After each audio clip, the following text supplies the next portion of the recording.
President, may the distinguished sponsor yield to few clarificatory questions. Very gladly, Mr. President. On access to essential services, how does the measure guarantee access to early diagnosis, intervention, therapy, education, and employment opportunities, particularly for individuals and families in geographically isolated and underserved areas? Kasi po ang problem dito, Madam Sponsor, nakikita natin, lalo sa mga far-flung areas, how will they get therapy? How will they access yung education? Kasi special education po ang kailangan ng mga ito. And lastly, employment opportunities. Ito po yung kinakatakot ng mga magulang na once wala na po sila sa mundong ito, may iwan ba nila yung anak nila na may autism? Mabubuhay ba kung wala na sila? So this is the problem, Madam Sponsor. Salamat po, Mr. President.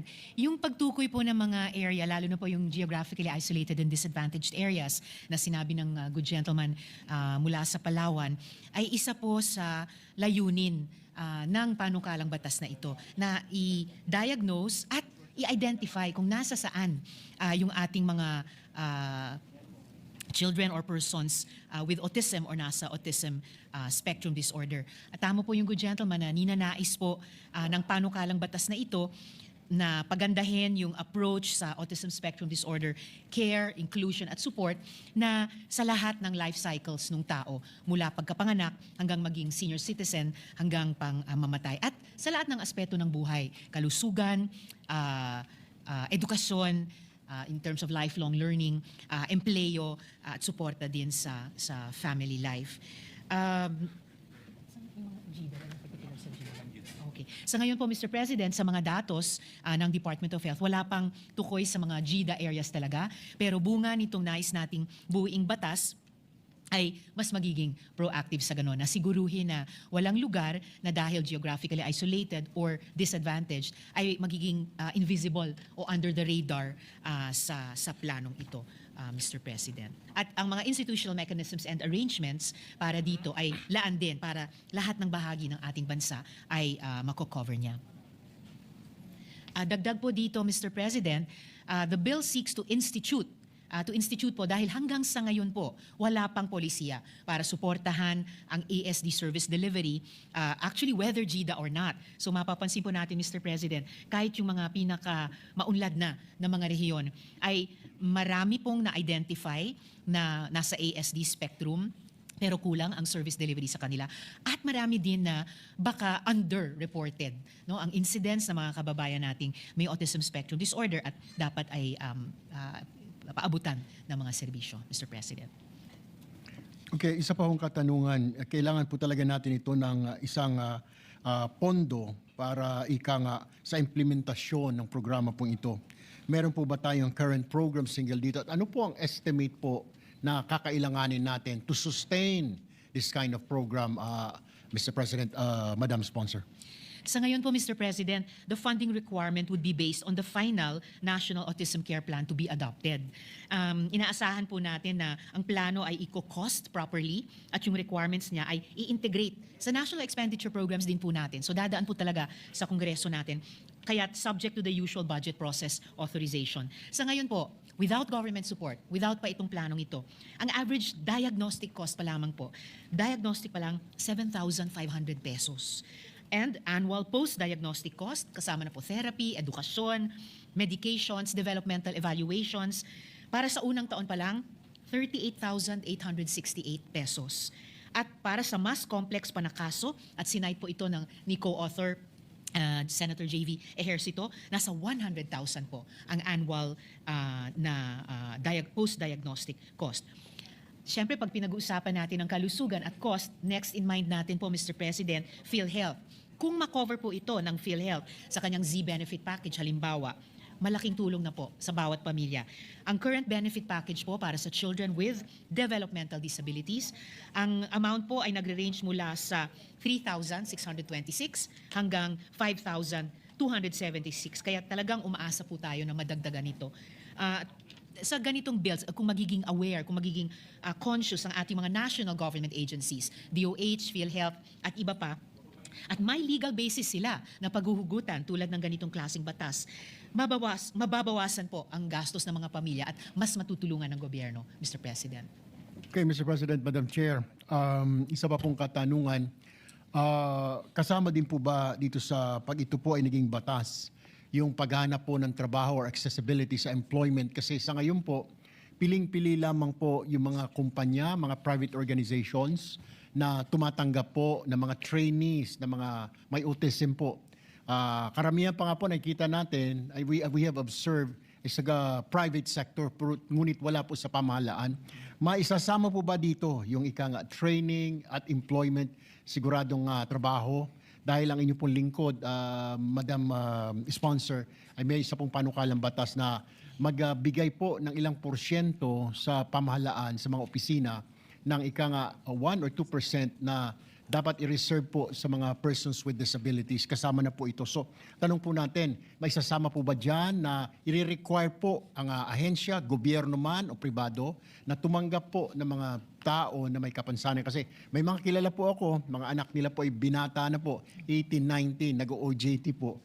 Pero hanggang doon na lamang po. So, mas maganda siguro kung may gagawa tayong batas na tatanggap po sa kanila na mabigyan po sila ng trabaho. Sang-ayon po ako, Mr. President, sa pinapahayag ng good gentleman mula sa Palawan. At sumasang-ayon din po yung panukala natin, both in terms of the principle at yung mismong teksto na ipinapanukala. Isa po sa current approach sa Autism Spectrum Disorder, Care, Inclusion at Support ng panukalang ito ay rights-based approach po ang ina-adapt niya. Rights-based approach ang pagkilala sa mga persons with ASD sa ilalim nitong panukalang batas. Mas napalawig na ang duty to care ng ating gobyerno upang makatugon, hindi lamang sa pangangailangan ng mga persons with autism, sa pagtataguyod din at karapatan ng persons with autism sa usapin ng kalusugan, edukasyon, kabuhayan, social protection at saka partisipasyon. Ibig sabihin din po, kung mula sa pagkapanganak pa lang ay aalagaan ng mas maayos ang kalusugan ng mga persons with autism, pagdating sa edukasyon, asikasuhin din yung access nila both to integrated at special education. Pagdating din po sa working age nila, dahil napaunlad na yung kanilang mental capacity sa edukasyon, naging as high functioning as possible na sila, then mas may pagkakataon at baka mas may kakayahan for further training pa pagdating sa trabaho, hanap buhay, or enterprise. And on a personal note also, Mr. President, gusto kong i-affirm sa good gentleman, napaka-heartwarming talaga pag nakakakita tayo ng mga, lalo na young persons with autism, nagtatrabaho sa mga restaurant, sa mga coffee shop, at tama yung sinabi ng good gentleman, usually affirmative action ito ng individual na establishment or chain of companies. Pero napakaganda kung tayo mismo sa gobyerno gagawin nating polisiya at ipapractice din po natin ito. And then kahit po sa teksto na ng panukala, andito na rin po yung tinatanong ng good gentleman, Mr. President, sa Section 9, Employment and Livelihood, nakalagay na the DOLE, CSC, and other relevant government agencies, in coordination with the private sector, shall promote equal employment opportunities, skills development, and supported employment programs for persons with ASD, consistent with existing labor and disability laws, Mr. President. Thank you, Mr. President, Madam Chair, Madam Sponsor. Panghuling katanungan na lang po. May suporta po tayo para doon po sa may mga autism. Ang tanong naman po, yung pamilya naman po, paano po matutulungan ng panukalang batas na ito? Yung mga caregivers po, kasi medyo mabigat po yan.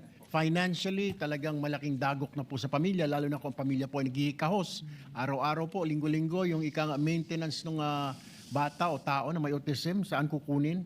So ano naman po ang maitutulong nito doon po sa mga caregivers, sa pamilya po, considering yung financial, emotional strain, psychological demands for long-term care.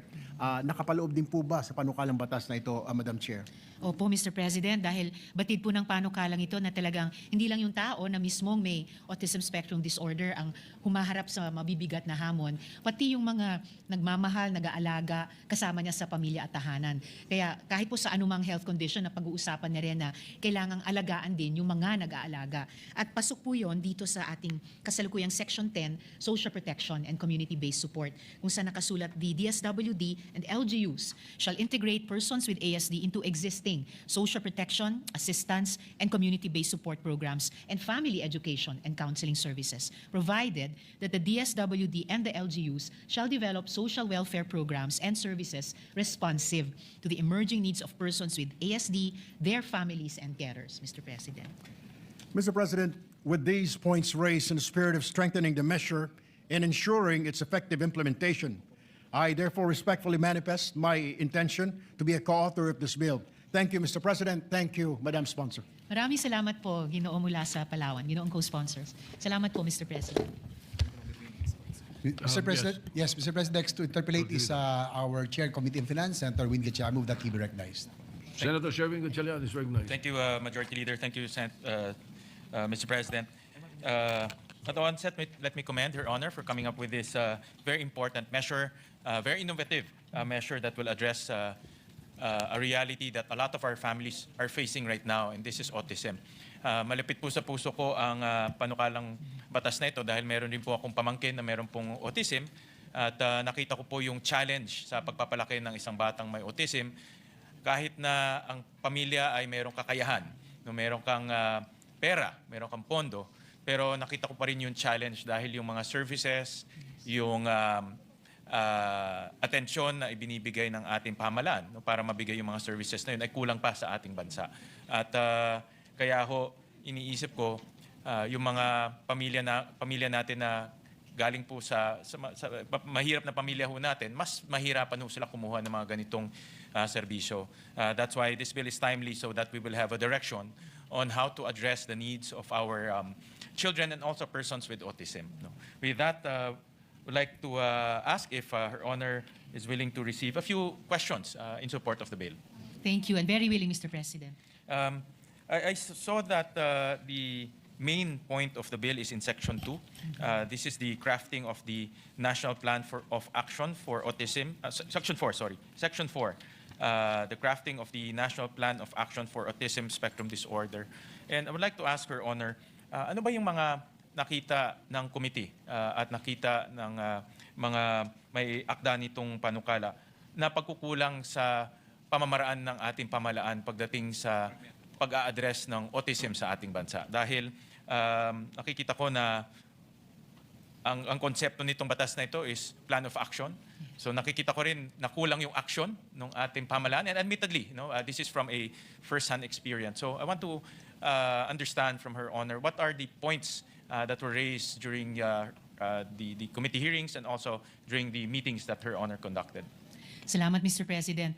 Ang siguro buod nung ano yung kulang ay walang-walang plano pa rin talaga hanggang sa ngayon. Kaya fragmented din in a way, no? Fragmented ang nagiging mga tugon ng gobyerno, I guess even the private sector or civil society.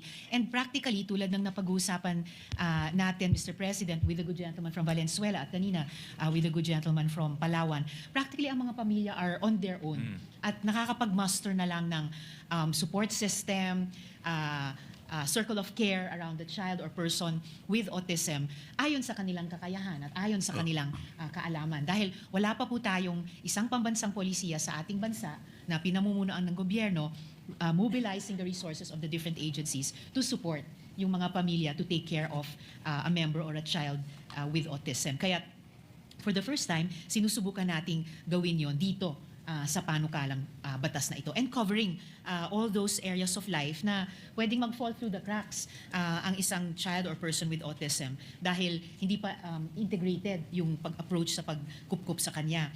Whether sa kalusugan dahil nadidelay yung diagnosis and therefore intervention sa kanya, sa edukasyon dahil baka hindi ka agad capacitated yung classroom na i-integrate siya doon sa klase, hayaan na makinabang siya doon sa kumbaga general education happening in the classroom at hayaan din na yung mga children without developmental disabilities matuto din sa child with autism hanggang doon sa kabuhayan na yun na nga hindi pa talaga institutionalized at internalized sa iba't ibang parte ng ating ekonomiya na dapat may affirmative action talaga for persons with autism. Social protection, ganun din. Marami na tayong mga magagandang social protection programs, hindi laging nasasama yung mga persons with autism. And all the more po, participation, Mr. President.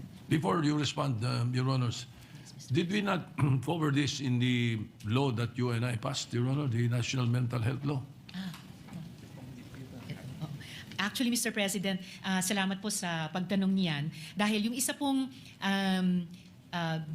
inclination dito sa panukala ay stress na ang autism spectrum disorder, hindi lang po siya mental health concern. Definitely may kinalaman sa mental health, kaya sako po ng batas natin yung mga developmental conditions or disabilities, lalo na ng mga bata and adults. Pero mas broader pa yung developmental concern dito. Hindi lang Alright. So kalusugan, directly pero directly others. for autism, no? Yes, And Mr. then, President. but of course, the funding we have provided for in the National Mental Health Law in the Department of Health, right? Opo, that is right, Mr. All right. President. Thank you. Salamat You po. may proceed, Senator Gatchalian. Salamat. Thank you, Mr. President. And Mr. President, just basic data that I want to elicit from Her Honor. Ilan na po ang mga taong may na-diagnose na merong autism in our country? Sa mga taon, Mr. President, 2021 hanggang 2025, nasa rehistro na isyuhan ng ID, may kabuoang bilang na 98,245 na nasa autism spectrum disorder. Of course, inote po natin, Mr. President, na dahil ID system ang pamamaraan ng pagbilang ng mga individuals na nasa spectrum, posible po na may na-exclude pa dito. Iba na dapat na maipasok din sa sistema at yung mga panukala para sa pagpapaigting ng early detection, screening, and diagnostic. So maaring underreported po yung figure ng 98,000. And meron po tayong mga rehiyon dito sa ating bansa na mas mataas ang bilang ng nasa spectrum at may mga rehiyon na pinakamababang nakarehistro naman. And again, I would say na rehistro to. So maaring mas marami pa yung actual living with that condition. And may mga taon talaga na tumaas yung mga nairehistrong nasa ASD spectrum, lalo na mula nung mga taon ng pandemic. Yeah, I agree, Mr. President, that itong 98,000 might be understated. And this is a spectrum. So may mga bata o may mga tao na mas malayo sa spectrum or mas mahina sa spectrum. So naniniwala ako na itong 98,000 might be understated because ang diagnosis is very expensive in our country.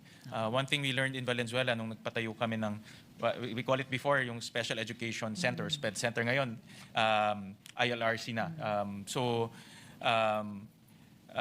Yung diagnosis itself is napakamahal at pangalawa, ang hirap kumuha ng specialista to diagnose. So maraming mga pamilya hindi na sila nagpapadiagnose because mahal nga at hindi rin sila makahanap ng specialista. Kaya marami sa mga, lalo na sa mahirap nating mga pamilya, hinahayaan na, no? Or kung hindi man hinahayaan, pinapapasok na lang sa eskwelahan ng walang diagnosis. So importante na talaga yung early detection eh. Yan ang pinakamahalaga.